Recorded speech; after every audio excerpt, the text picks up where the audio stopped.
തീരുമാനിക്കുന്ന വഴിയിലൂടെ എന്റെ മുന്നിലേക്ക് വന്നുകൊണ്ടിരിക്കുക. അവളും വരുണും മനസമാധാനത്തോടെ ഒന്നിച്ച് ജീവിക്കാൻ തുടങ്ങിയിട്ടേ ഉള്ളൂ. ഒരുപാട് പരീക്ഷിക്കപ്പെട്ടതാ എന്റെ മോളുടെ ജീവിതം. അവൾക്ക് വേണ്ടി കോടതിയിൽ വാദിക്കുന്നത് ആരതിയാ. കോടതിയിൽ അവള് ജയിക്കണം, പുറത്തെന്റെ മോളും. അതല്ല, വീണ്ടും വീണ്ടും അവളെ പരീക്ഷിക്കാനാണ് ഉദ്ദേശമെങ്കിൽ ഞാനിവിടെ ഭഗവാന്റെ മുമ്പിൽ തല തല്ലി ചാവും.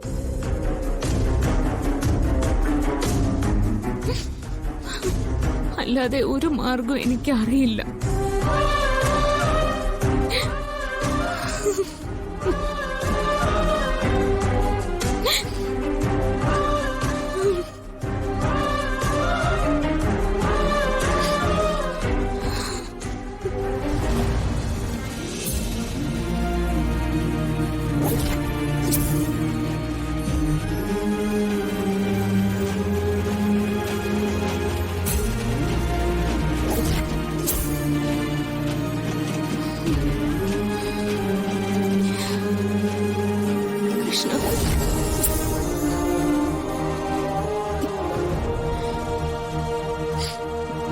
മോളെ, ജീവിതത്തിൽ ഏറ്റവും നിർണായകമായ തീരുമാനങ്ങൾ വരുമ്പോ ഞാൻ കണ്ണന്റെ മുമ്പിൽ വന്ന് പ്രാർത്ഥിക്കുമ്പോ ഭഗവാൻ എനിക്കൊരു തെളിവ് തരാറുണ്ട്.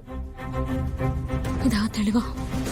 അതെ മോളെ, ഭഗവാൻ ഇങ്ങനെ തെളിവ് കാണിച്ച ആ അവസരങ്ങളിലൊന്നും ശ്യാമയുടെ ജീവിതത്തിൽ പരാജയം ഉണ്ടായിട്ടില്ല.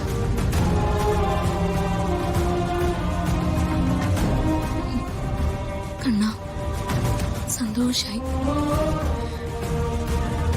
എന്റെ പ്രാർത്ഥനകൾ തട്ടിക്കളഞ്ഞില്ലല്ലോ. എന്റെ മോളെ കാക്കുമല്ലോ.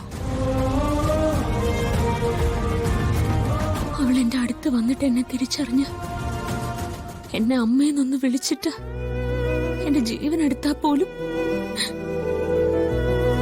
പരാതിയും പരിഭവമൊന്നും ഇല്ലാതെ ഈ ലോകത്തുനിന്ന് ഞാൻ മടങ്ങിപ്പോയിക്കോളാം.